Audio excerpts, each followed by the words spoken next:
Hi everyone, welcome to Eye Care with Dr. Bartles. I'm your host, Noreen Zarell, and to my right is Dr. Tad Bartles. Hi. Well, hello, it's wonderful to be back again. And we're continuing on our journey of the eye. And what are we going to learn tonight? Well, in previous episodes, we've started with birth and worked our way up through the 20s. Okay, and so we're going to hit the 20-somethings and go on a little further today. Wonderful. So 20-somethings, most of them are out of school. They are hopefully employed. A lot of... Or in college. Or in college still, but Yeah. mostly we're going to talk about them as being employed. Okay. Okay, the use of their eyes is a lot of device related, meaning they're working on computers at work, at home. We have a tablet, we have smartphones, and we have to cater our eye care to that type of an individual at this stage of the game. So what do we do for these people? Okay, the person who has perfect vision, who doesn't need anything, great, we can't offer them much, except protection from the blue light from... That we talked about the last time. We talked about that before. Yes. Yep. Okay, so we have traditional eyeglass lenses, either to help them see in the distance or help them to see at close. We have contact lenses that will do pretty much the same thing. Okay, by this age, we expect them to be relatively stable in prescription, meaning that their eyes aren't going to be changing all over the place. And so we can start to offer refractive surgery. Okay, and I think this is a real good topic to really, we'll start off our discussion today on.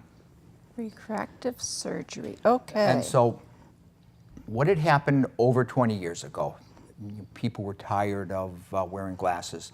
Some people just could not adapt to contact lenses, and there was a demand for, let's do something else.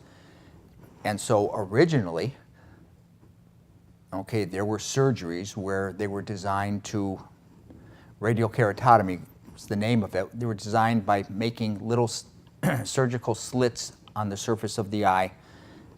When the incisions healed, the eye changed its shape, and hopefully the eye could focus better.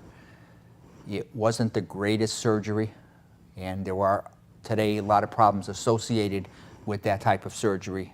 You don't see much of it around anymore, thank goodness. Oh, that's good. And so then, along the line with the development of the excimer laser, we started offering our patients the PRK procedure. And what that meant was, again, we were reshaping the eye so that it did not require as strong a prescription, or in most cases did not require a prescription at all.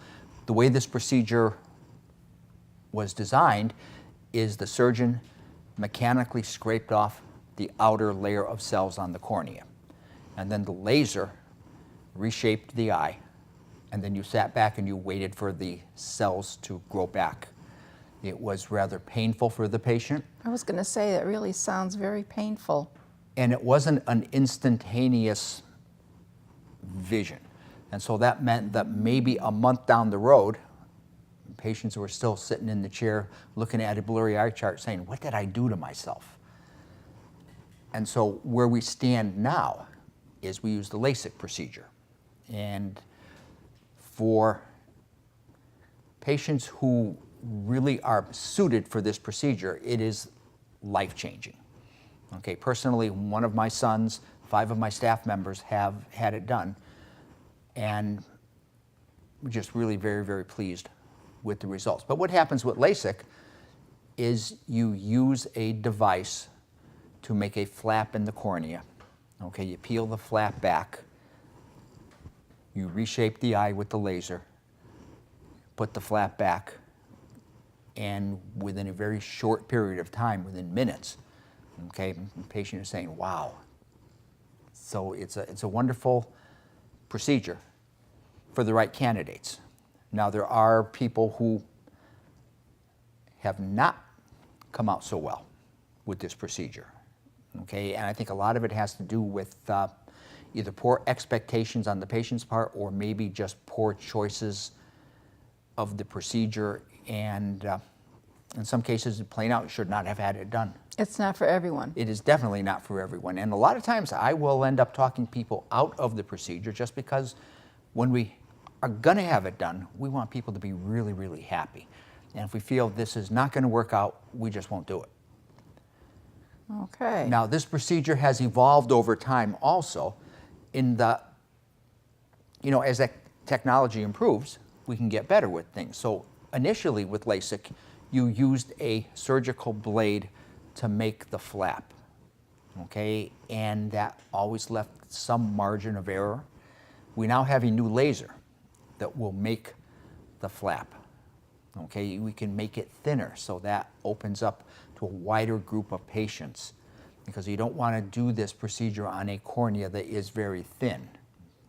So we have to be careful in our selection process. But this opens up to a whole new group of patients who at one time were told, well, we can't really help you out. Okay, we are almost at a point where we're going to talk about this later, probably in another episode, of doing bifocal corrections for LASIK. And so that it's very exciting, some of the new procedures that we have for ourselves. Okay. So LASIK is something that you hear about on television quite a bit. You hear about it all over the place. Yeah. A lot of patients don't know exactly what it is. A lot of patients have questions. Yeah. Okay, some patients are just scared with the concept of having somebody touch their eyes. And, we're totally okay with that. It's not for everyone. We understand that. And our goal is if someone wants to get rid of glasses and contact lenses, our job is to guide them and help them and steer them to the best possible outcome, because we want everyone happy. Right. Okay. Collagen cross-linking. Okay, so these are some of the newer things that we offer patients in this age group.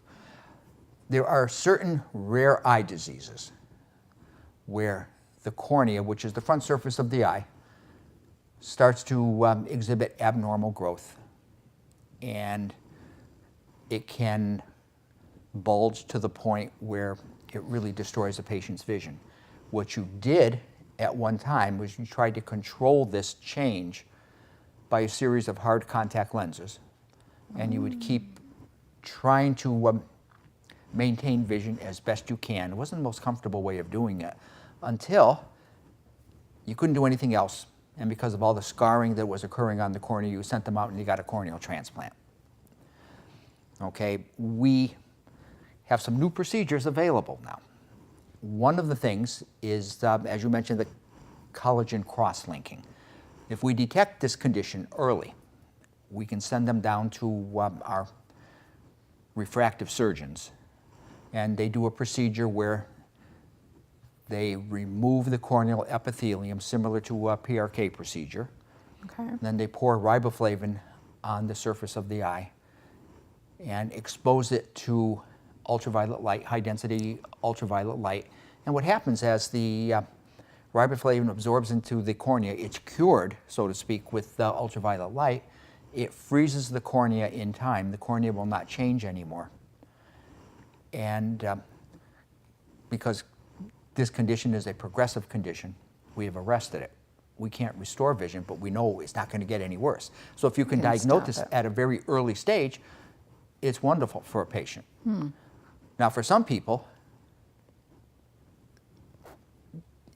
because of circumstances, they've gone a little bit past where the cross-linking is going to help them. And so what we can offer them is, this is a classic example of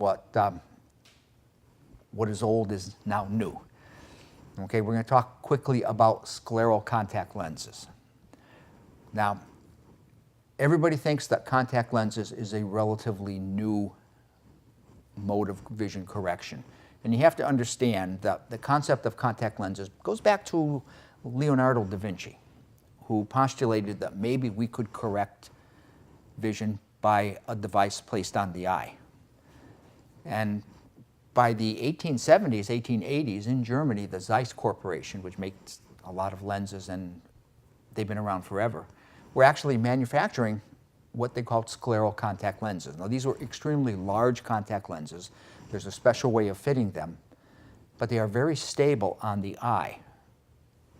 And with newer materials, because we always have newer materials coming along, the fitting of these lenses has kind of undergone a renaissance.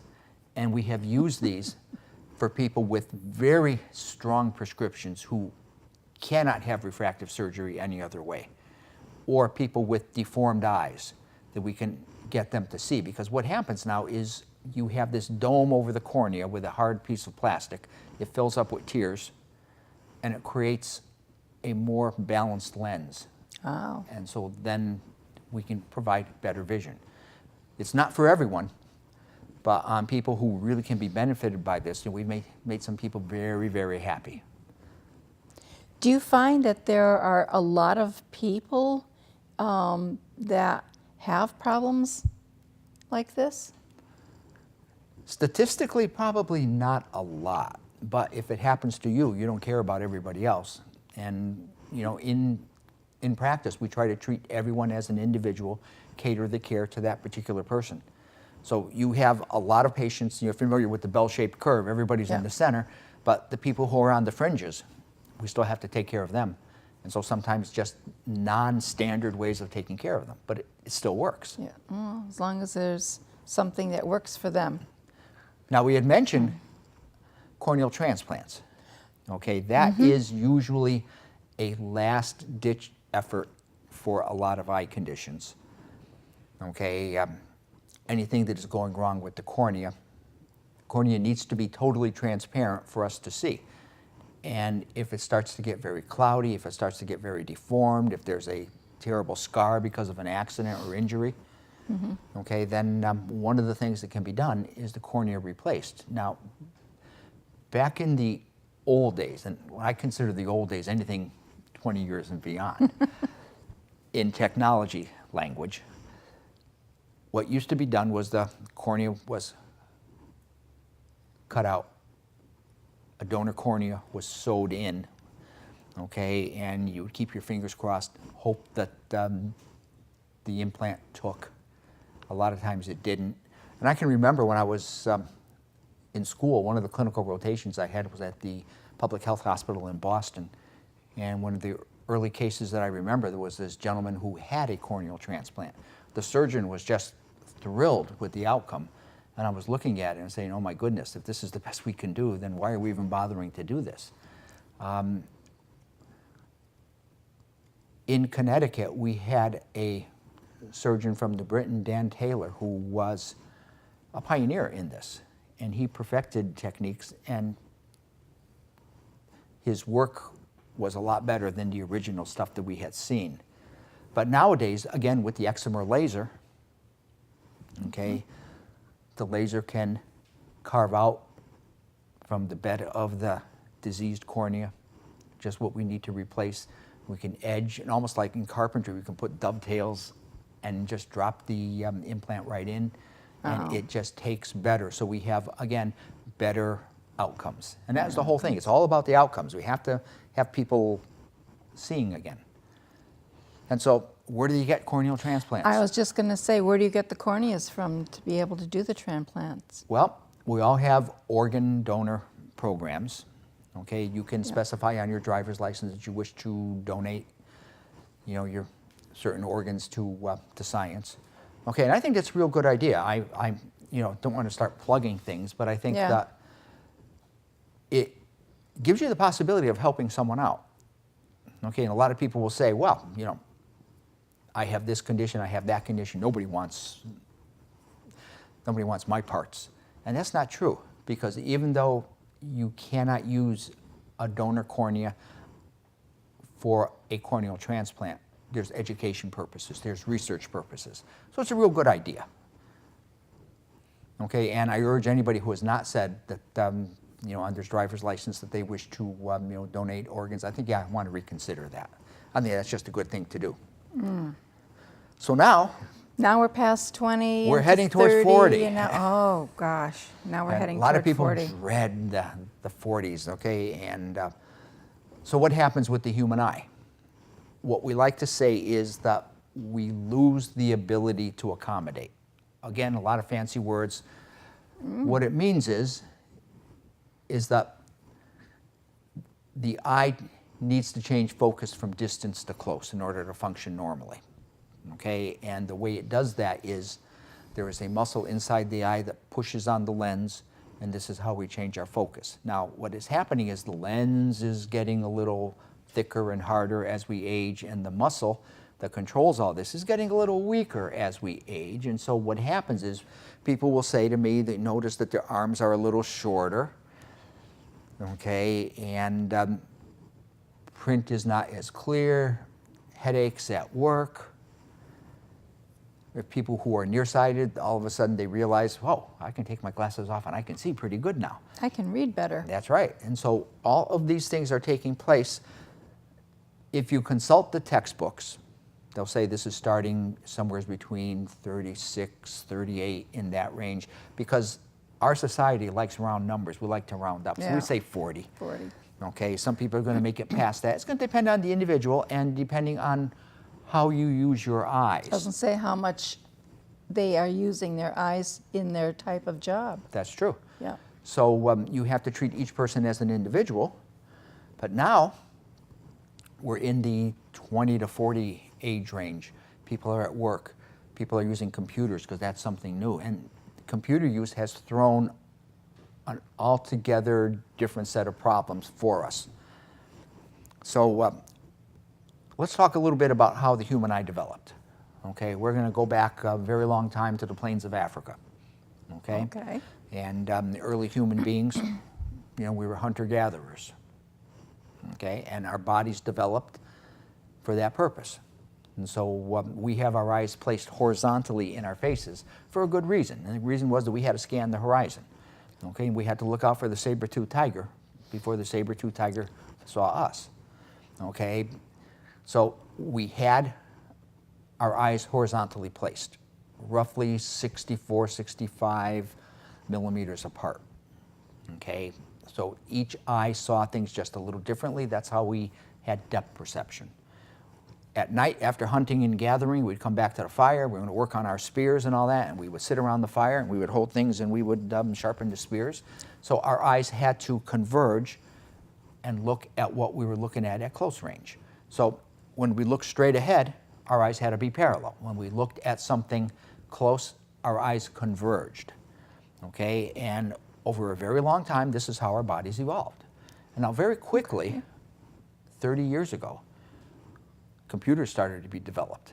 And where were computers developed? In the basements and garages, okay, of younger folks who were living in their parents' basements. And this is where computers got their start. The people who were developing the computers, brilliant people, didn't bother to ask the eye people about what we should do. They didn't bother to ask the orthopedic people about what should be done. And so we have computer-related problems. Some of this is posture-related, neck aches, headaches. Some of it is vision, okay? But it is a very foreign thing to ask our bodies and eyes to do, is to look at a computer monitor that's placed right in front of us, okay, and have our eyes cross or converge to look at the computer monitors, so you see one monitor rather than two monitors.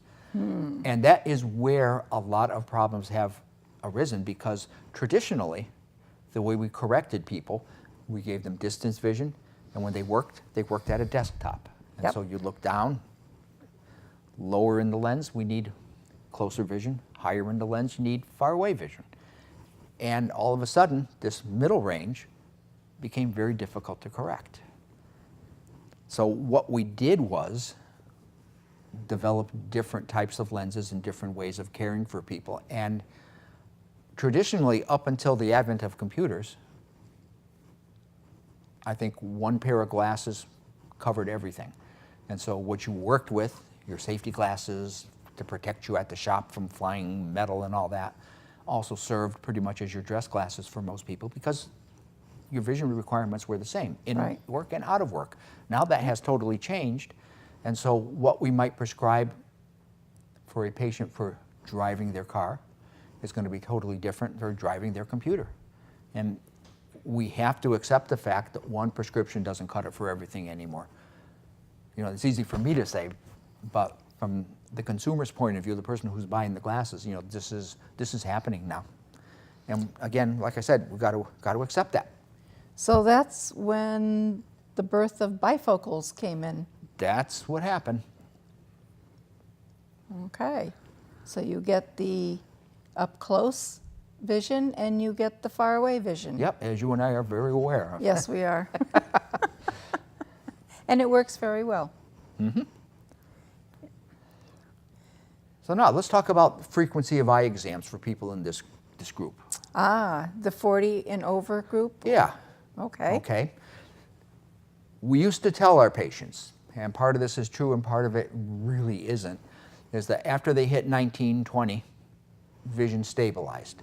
And so we used to feel that, well, maybe eye exams didn't have to be performed as frequently.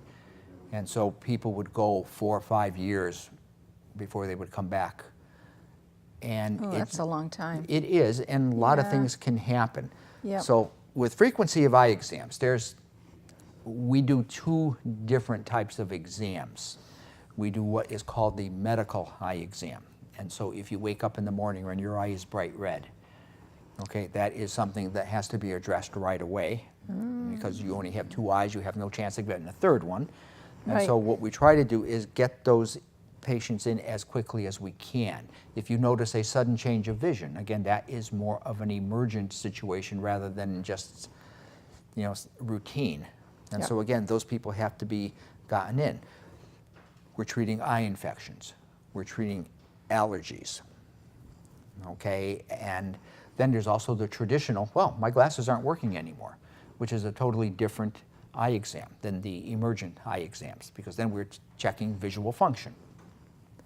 Now, one of the big things that we do see as far as on an emergency basis is people all of a sudden experiencing flashes of light or a lot of spots, as we call floaters. Okay, and if that happens, all of a sudden, it can be very terrifying for a patient. Mm-hmm. Okay, and you know, they start thinking, oh, maybe my eye is falling out, or am I not going to see? Or I'm going blind. Or going blind, absolutely. So again, we try to get in. Now, we consider this a very important condition. We're almost out of time. Really? Yes. Well, let's just cover this real quick with posterior vitreous detachment. Okay, or are we going to call that? We're going to have to wind it up because Okay. we're at the end of this particular segment. So we're going to continue on another segment, and we can find out more information about floaters. I hope everybody's found this as interesting as I have. And right now we're going to say thanks for watching. Stay tuned.